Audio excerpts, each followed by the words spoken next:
السلام علیکم ورحمۃ اللہ وبرکاتہ۔ بسم اللہ الرحمن الرحیم۔ محترم حضرات، آج کل متولیان حضرات ایک عجیب سی کشمکش میں، پیچیدگی میں مبتلا ہیں۔ اوقاف کی جتنی پراپرٹی اور جتنی جائیداد ہے، اس کے متولیان کو پچھلے مہینے کافی مصیبتوں کا سامنا کرنا پڑا اور کچھ حد تک وہ اپنی رجسٹریشن کی پروسیس میں کامیاب بھی رہے، لیکن بہت ساری اوقاف کی جائیدادیں اب بھی رجسٹریشن سے باہر ہیں۔ امید پورٹل بند ہو چکا۔ اس کے بعد ہمارے مذہبی رہنماؤں نے، تنظیموں نے باقاعدہ مطالبہ کیا حکومت سے، ٹریبیونل سے، وقف بورڈ سے، جہاں کہیں بھی ان کی گنجائش تھی کیا، تو کچھ صوبوں میں اس کی رعایت بھی دی گئی کہ اگلے 6 مہینے تک اس کو رجسٹریشن کر سکتے ہیں۔ پھر بھی ہمارے گجرات میں ابھی تک وہ عام رجسٹریشن کا مرحلہ سامنے نہیں آیا۔ لوگ انتظار میں ہیں متولیان۔ یہ متولیان کی ایمانداری ہے کہ اپنے قبضے میں جو اوقاف ہیں اور جس کی رہنمائی اور جس کی ذمہ داری ان کے سپرد ہے، وہ اس کو ایمانداری کے ساتھ گورنمنٹ کے امید پورٹل پر چڑھانے کے لیے تیار بیٹھے ہیں، اور جس نے چڑھا بھی لی ہے اپنی ملکیتیں، اپنے انڈر میں جو اوقاف جائیدادیں تھی اس کو چڑھا دیا ہے، وہ قابل مبارکباد ہیں۔ لیکن جہاں تک فقہ اسلامی کا، شریعت اسلامی کا تعلق ہے، فقہ کی کتابوں میں 3 بہت اہم باب درس نظامی میں پڑھائے جاتے ہیں۔ علماء کرام اس سے اچھی طرح واقف ہیں، لیکن اس کی طرف صرف توجہ دلانے کے لیے، نظر ثانی کرنے کے لیے میں آج اس لائیو ویڈیو کے ذریعے آپ کے سامنے آیا ہوں۔ وہ 3 باب میں پہلا باب طلاق کا ہے، کتاب الطلاق۔ فقہ کی جتنی اہم کتابیں ہیں اس کے لیے ایک مستقل ایک کتاب بنائی گئی ہے، کتاب الطلاق۔ دوسرا کتاب العتاق، اور تیسرا کتاب الاوقاف۔ طلاق کا بنیادی اصول یہ ہے کہ ایمان والا جب اپنی منکوحہ کو طلاق لفظ بول دیتا ہے تو وہ طلاق ہو جاتی ہے۔ اس کے بعد وہ دونوں نکاح والے میاں بیوی اگر غصے میں کی ہو یا جھگڑے میں کی ہو، جو بھی کی ہو، لیکن اگر طلاق کہنے کے بعد دونوں ایک دوسرے سے ملتے ہیں، ساتھ میں رہتے ہیں، تو یہ گناہ عظیم ہے، زنا ثابت ہوتا ہے۔ اب تک جو انہوں نے زندگی میں کیا وہ ثواب کا ذریعہ تھا، اب طلاق بولنے کے بعد، یعنی ایمان والے کی زبان کی اللہ تبارک تعالیٰ کے نزدیک اتنی قیمت ہے کہ تم اس کو اپنے ایمان کو محفوظ نہیں رکھ سکے اور لفظ طلاق سے اپنے آپ کو گناہ میں مبتلا کر دیا۔ اور اسی طرح عتاق، غلاموں کو آزاد کرنے کا مسئلہ جو آج دنیا میں رائج نہیں ہے، لیکن جب رائج تھا تو صحابہ کے زمانے میں، صحابہ کرام رضوان اللہ اجمعین کے زمانے میں آپ صلی اللہ علیہ وسلم کی ہدایت کے مطابق، نصیحت کے مطابق کئی غلام آزاد کرائے گئے، اور وہ غلام کو آزاد کرنے کا ایسا ہوتا تھا کہ غلام کو سامنے بلاتے اور کہتے کہ جا، میں نے تجھے آزاد کر دیا، تو وہ غلام خوشی خوشی اپنے آقا سے آزاد تو ہو جاتا، لیکن کچھ بندے ایسے بھی نکلے غلامی میں کہ انہوں نے آزادی تو حاصل کر لی، لیکن اس کے باوجود وہ اپنے آقا کی فرما برداری اور آقا کی خدمت سے باز نہیں آئے، بلکہ آقا ہی کے ساتھ رہے، اور اپنے آقا، جس کو ہم سیٹ کہو، آقا کہو، غلام جس کے تھے، انہی کی خدمت میں وہ لگے رہے تا دم حیات۔ ایسے غلاموں کے لیے اللہ تبارک تعالیٰ نے فضیلت بیان کی ہے کہ یہ فرما بردار ہیں، یہ سچے ایمان والے ہیں، ان کی ایمان کی بھی پختگی ثابت ہوتی ہے اس سے کہ وہ جب غلام تھے تو بھی انہوں نے آقا کی غلامی کی، اور جب آقا نے آزاد کر دیا اس کے باوجود بھی انہوں نے اپنی وفاداری کا ثبوت دیا۔ اب آئیے اوقاف پر۔ ہر وہ بندہ جو اپنی قبضے میں یا اپنی ملک میں جو جائیداد ہے، زمین ہو، کوئی مکان ہو، کوئی تالاب ہو، جو اس کی ملک میں ہے اور اس کا فائدہ اس کا خاندان اٹھا رہا ہے، اگر اس کو وقف کر دے اللہ کے نام پر اور عوام الناس کے لیے فائدے کے لیے اس کو وقف کر دے، تو وہ تا قیامت وقف گنا جائے گا، وہ اللہ کی ملک گنا جاتا ہے، اور اس کے لیے بھی کوئی رجسٹریشن کی ضرورت نہیں رہتی، بلکہ دنیاوی قانون کے حساب سے اگر وہ اس کا مالک اس میں ہے اور وہ وقف کرنا چاہتا ہے تو ایک وقف خط ہوتا ہے، وہ جس کو بھی متولی بنا کر سپرد کرتا ہے کہ میں تا قیامت اس کو میں وقف کرنا چاہتا ہوں، میری یہ جگہ چاہے تو نماز کے لیے استعمال ہو تو وہ مسجد گنی جائے گی، چاہے مسافروں کے ٹھہرنے کے لیے استعمال ہو تو وہ مسافر خانہ کہلایا جائے گا، چاہے مدرسے کے لیے استعمال ہو تو وہ مدرسہ کہلایا جائے گا، مکتب کے لیے استعمال ہو تو وہ مکتب کہلایا جائے گا، لیکن تا قیامت وہ وقف ہو جائے گا۔ اور اس کے لیے جو قانونی کارروائی کرنی ہوتی ہے کہ بھئی مالک کو تبدیل کر کے متولی کے نام اس کو رجسٹری کرانی ہوتی ہے، جو کام وقف بورڈ وقف ایکٹ کے ذریعے آج تک کرتا آیا ہے۔ تو وقف بورڈ کو بھی پھر جب وہ رجسٹری ہو جاتی ہے تو وقف بورڈ کو بھی اس کا مالکانہ حق نہیں ملتا ہے، بلکہ اس کے تحفظ کی ذمہ داری وقف بورڈ کے ذمے عائد ہوتی ہے۔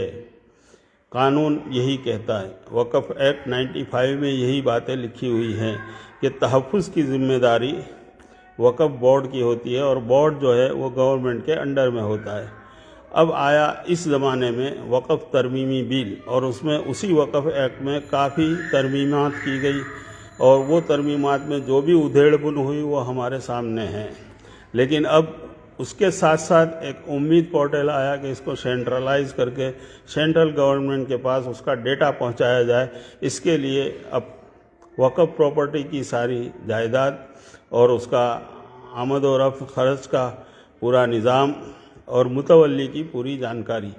اس کو اپلوڈ کرنا ہے۔ اب اپلوڈ کرنے کی اس مدت بھلے انہوں نے 6 مہینے دی، لیکن 4-5 مہینے تک ہم غافل رہے، اور آخری مہینے میں ہم جاگے تو 30% سے بھی کم اوقاف کا رجسٹری ہو چکا۔ اب باقی ماندہ 70% رجسٹری ابھی نہیں ہوئی ہے، اور اسی وقف ترمیمی بل میں یہ بھی لکھا ہے کہ اس مدت کے اندر میں آپ نے اگر رجسٹری نہیں کی تو وہ وقف جو باقی رہے ہیں وہ اپنا وقف کا اسٹیٹس کھو دیں گے۔ قانون دانوں سے میں نے صلاح لی، مشورہ کیا، تو انہوں نے بتایا کہ ہاں وقف کوئی بھی چیز کسی اسٹیٹس ختم ہو جاتا ہے تو وہ اپنے اصلی مالک کی طرف لوٹا دی جاتی ہے۔ تو یہ وقف اسٹیٹس اگر ختم ہوگا تو یہ 70% وقف جائیداد جو شرعی اعتبار سے وقف ہے، وہ بھی جو اس کا پہلے مالک ہوگا اس کے پاس اس کا وہ مالک بن جائے گا۔ حالانکہ شریعت میں یہ ہے کہ وقف کا مالک صرف اللہ ہوتا ہے، اور اس کا محافظ حکومتیں ہوتی ہے۔ محافظ بھی اللہ ہی ہوتا ہے، لیکن اگر حکومتوں کے بھی نیت میں خطرہ ہوتا ہے، خلل ہوتا ہے، اس کے ساتھ چھیڑخانی ہوتی ہے، تو پھر اللہ تبارک تعالیٰ آسمانوں سے عذاب الہی بھیجتے ہیں۔ پھر وہ کس شکل میں آوے وہ ہم نہیں کہہ سکتے، جیسا کہ سورہ فیل میں الم تر کیف فعل ربک باصحاب الفیل، ہاتھی والوں کے ساتھ کیا کیا، کیونکہ وہ اللہ کے گھر کو گرانے کے لیے نکلا تھا، تو اللہ نے ہاتھی والوں کے ساتھ چھوٹے چھوٹے پرندے بھیج کر کنکریاں مروا کر ان کو چیر ڈالا۔ یہ اللہ کے قبضے قدرت میں ہے، اور اللہ ہر چیز پر قادر ہے۔ آج کی تاریخ میں بھی جب بھی وقف ایکٹ پر اگر کوئی آیا، جیسا کہ 2019 میں کووڈ آیا، اس وائرس کو کوئی نہیں پکڑ سکا، یہ اللہ کی طرف سے آیا، اور لاکھوں کروڑوں انسان دنیا میں موت کے شکار ہوئے، اور کافی پریشانیاں ہوئی، وہ ہم سب جانتے ہیں، یہ اللہ کی طرف سے ہے۔ کبھی بابری مسجد کی شہادت ہوئی 1992 میں، اس کے بعد فوراً شہید کرنے والے جو پہنچے تھے وہاں، ان کے علاقوں میں کافی زلزلے آئے، خطرناک قسم کے زلزلے آئے۔ یعنی وقف جائیدادوں پر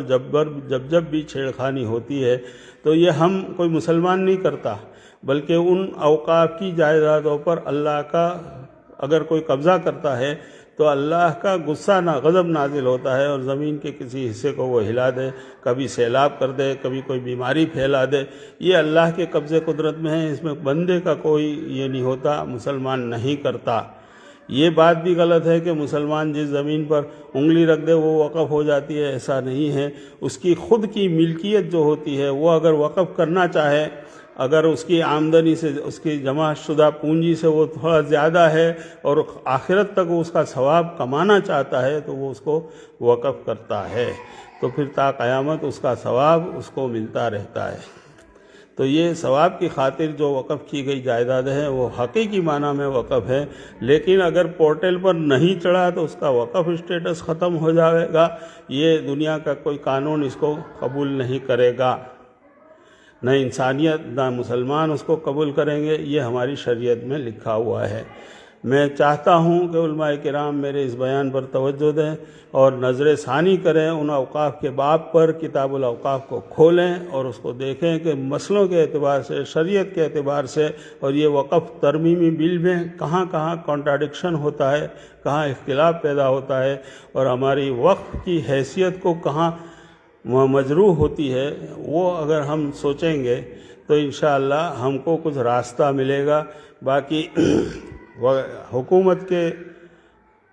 کہنے کے مطابق اب ہم نے مدت ختم کر دی اور اب یہ دوسرے رجسٹریشن نہیں ہو سکتے، تو باقی ماندہ جائیدادوں کا کیا حشر ہوگا یہ ہم سوچ بھی نہیں سکتے، کیونکہ وہ اگر یا تو متولی کی ملکیت میں دیا گیا ہے تو متولی اس کا مالک ہوگا، اور وہی اوقاف کو اگر کچھ حصہ یا کرائے پر دیا ہوا ہے یا کسی نے قبضہ کیا ہوا ہے تو وہ اس کا ہو جائے گا۔ اس لیے بہت اچھی طریقے سے سوچنے کی ضرورت ہے۔ وقف بورڈ اور ٹریبیونل جو اگر مثبت سمجھ رکھتے ہوں تو جلد سے جلد پھر سے ایک مرتبہ 6 مہینے کی مدت دے کر اس کو حکومت کی تحویل میں لانے کی کوشش کرے، اور حکومت کو بھی میں یہ اپیل کرتا ہوں کہ یہ اوقاف آپ کی جائیداد نہیں ہے، اس کو ٹیکسز کے ذریعے لوٹ کھسوٹ نہیں کرنا ہے، بلکہ اس کی حفاظت کی ذمہ داری، چونکہ آپ قوم کے وہ چنیدہ حکمران ہو، اس حیثیت سے اس کی تحفظ کی ذمہ داری آپ کے اوپر ہے، مالکانہ حق لینے کی ذمہ داری آپ کے اوپر نہیں ہے۔ اس لیے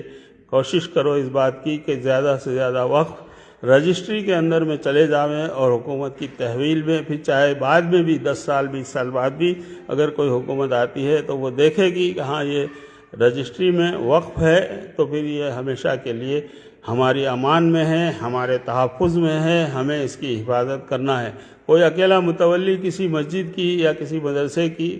وہ حفاظت نہیں کر سکتا، ہاں اس کا ایک نظام چلا سکتا ہے، انتظامیہ کر سکتا ہے، لیکن اگر کہیں سے بھی باہر سے یا اندر سے کوئی حملہ ہو اور وقف